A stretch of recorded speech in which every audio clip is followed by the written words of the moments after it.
ذرا سوچئے، ایک مسلم خلافت جہاں عورتوں کو مکمل تعلیم دی جاتی تھی، ہسپتال مفت تھے، راشن ہر ایک کو ملتا تھا، انصاف مہیا تھا اور حکومت مکمل ریکارڈ رکھتی تھی۔ ایسی خلافت جہاں سائنس، فلکیات، طب، فلسفہ اور ادب کو عروج حاصل تھا۔ جب یورپ جہالت میں ڈوبا ہوا تھا تو قاہرہ علم کا مرکز بنا ہوا تھا۔ یہ تھا فاطمی خلافت کا دور۔ لیکن کیا آپ جانتے ہیں کہ یہ عظیم خلافت زوال کا شکار کیوں ہوئی؟ آج کی ویڈیو میں ہم جانیں گے فاطمی خلافت کی وہ کہانی جو شاید آپ نے کبھی نہ سنی ہو۔ السلام علیکم دوستو، میں ہوں آپ کا ہوسٹ صدام حسین اور آپ دیکھ رہے ہیں صدامز پرسپیکٹیو۔ یہ ہماری اسماعیلی شیعہ سیریز کی 5ویں قسط ہے، اور اگر آپ ہمارے چینل کے اوپر نئے ہیں تو چینل کو لازمی سبسکرائب کریں، لائک کریں، اور اگر آپ ہم سے محبت کا اظہار کرنا چاہتے ہیں تو ویڈیو کو لازمی اپنے دوستوں کے ساتھ شیئر کریں۔ آج ہم بات کریں گے فاطمی خلافت کی، ایک ایسی خلافت جو صرف تلوار سے نہیں بلکہ علم، عدل اور برداشت سے قائم ہوئی۔ ہم اس خلافت کی ابتدا، اس کا نظام، اس کا عروج، ترقی، عالمی کردار اور بالآخر زوال کی اصل وجوہات کے اوپر تفصیل کے ساتھ بات کریں گے۔ ویڈیو کے آخر میں آپ کو وہ حقیقت معلوم ہوگی جو شاید تاریخ کی کتابوں میں واضح طور کے اوپر نہیں لکھی جاتی۔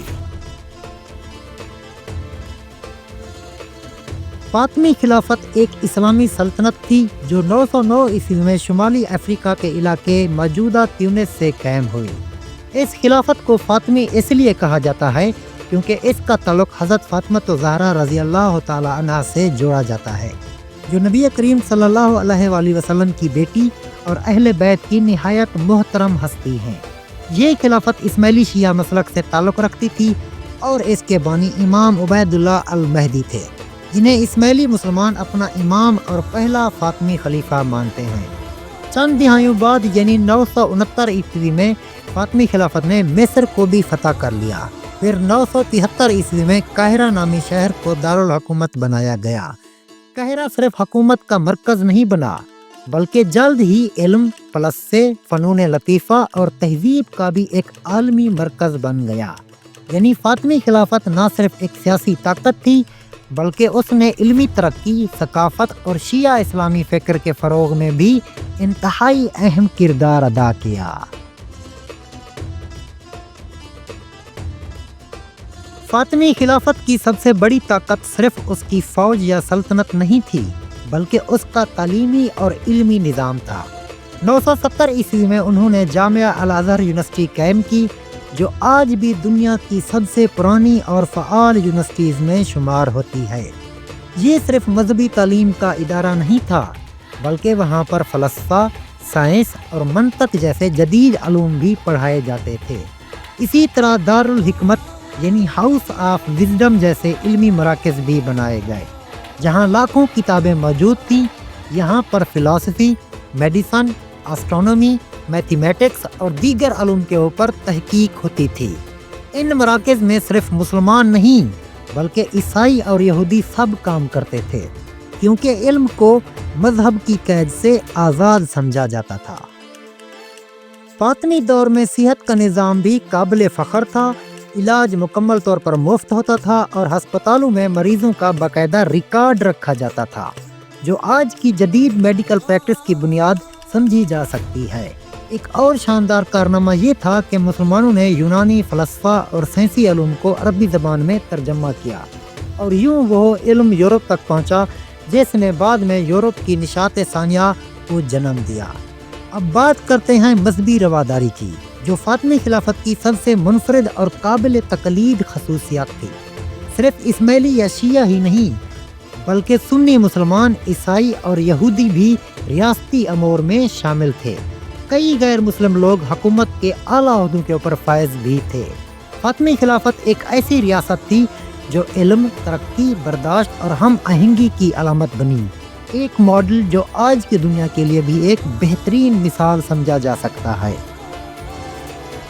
فاطمی خلافت کا نظم و نسق اپنی مثال آپ تھا۔ یہ صرف ایک مذہبی ریاست نہیں تھی بلکہ ایک مضبوط، شفاف اور منظم حکومت بھی تھی۔ ہر علاقے میں گورنر، قاضی اور وزیر تعینات کیے جاتے تھے جو مقامی سطح کے اوپر امن، عدل اور ترقی کو یقینی بناتے تھے۔ اس خلافت کا سب سے اہم پہلو یہ تھا کہ امام جو دینی پیشوا بھی تھے خود ہی سیاسی اور انتظامی سربراہ بھی ہوتے تھے، یعنی مذہب اور سیاست ایک ہی ہاتھ میں تھے، لیکن توازن اور حکمت کے ساتھ۔ امام کا کردار صرف مسجد تک محدود نہیں تھا، بلکہ وہ فیصلے کرتے، اصلاحات لاتے اور عوام کی رہنمائی بھی کرتے تھے۔ ٹیکس کا نظام بھی انصاف کے اوپر مبنی تھا۔ کسانوں پر غیر ضروری بوجھ نہیں ڈالا جاتا تھا، بلکہ زراعت کو فروغ دینے کے لیے سہولیات دی جاتی۔ نہریں، سڑکیں، پل اور تجارتی مراکز تعمیر کیے گئے تاکہ تجارت کو فروغ ملے اور عام آدمی کی زندگی بہتر ہو۔ اب بات کرتے ہیں فاطمی خلافت کے سب سے دلچسپ پہلو، دعوتی نیٹ ورک کی۔ فاطمی خلافت نے صرف فوج یا طاقت کے ذریعے اپنا نظریہ نہیں پھیلایا، بلکہ دلائل، اخلاق اور علم کے ذریعے مبلغین یعنی داعیان دنیا کے مختلف حصوں میں بھیجے جاتے، جو لوگوں سے بات کرتے، سوالات کے تسلی بخش جوابات دیتے اور علم و ادب کے ذریعے دلوں کو جیتتے۔ یہ دعوتی نیٹ ورک اتنا منظم تھا کہ اس نے کئی علاقوں میں بغیر کسی جنگ کے فاطمی نظریات کو فروغ دیا۔ یہ ایک قسم کی علمی اور عملی سفارت کاری تھی، جس کا مقصد صرف لوگوں کو قائل کرنا تھا، نہ کہ قابض بنانا۔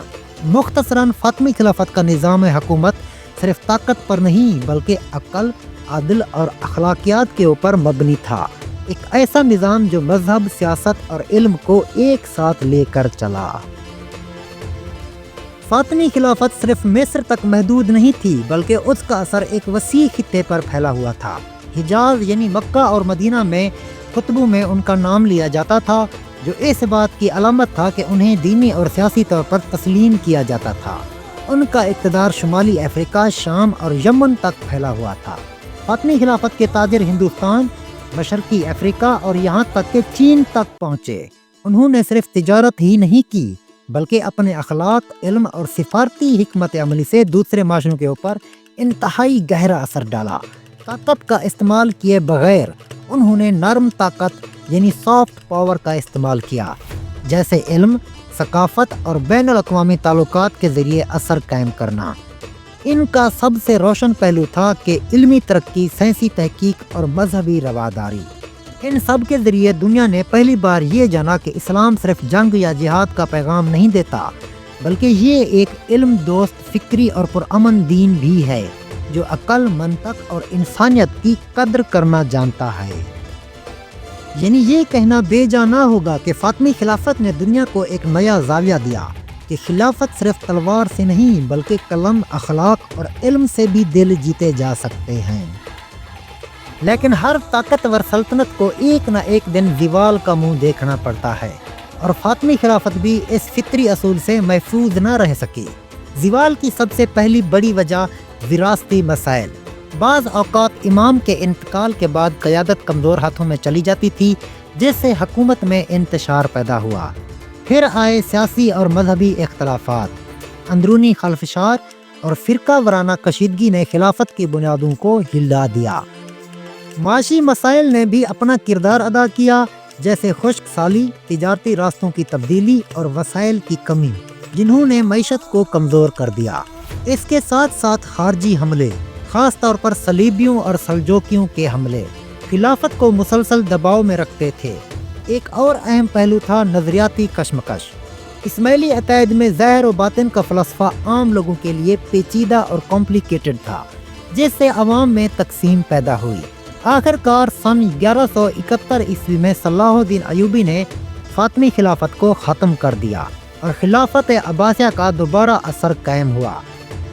یوں ایک عظیم، علم پرور اور روادار خلافت تاریخ کا حصہ بن گئی، جو آج بھی اپنے سنہری دور کی بدولت ہمیشہ یاد کی جاتی ہے اور یاد رکھی جائے گی۔ فاطمی خلافت تاریخ کا وہ باب ہے جسے اکثر نظر انداز کیا جاتا ہے۔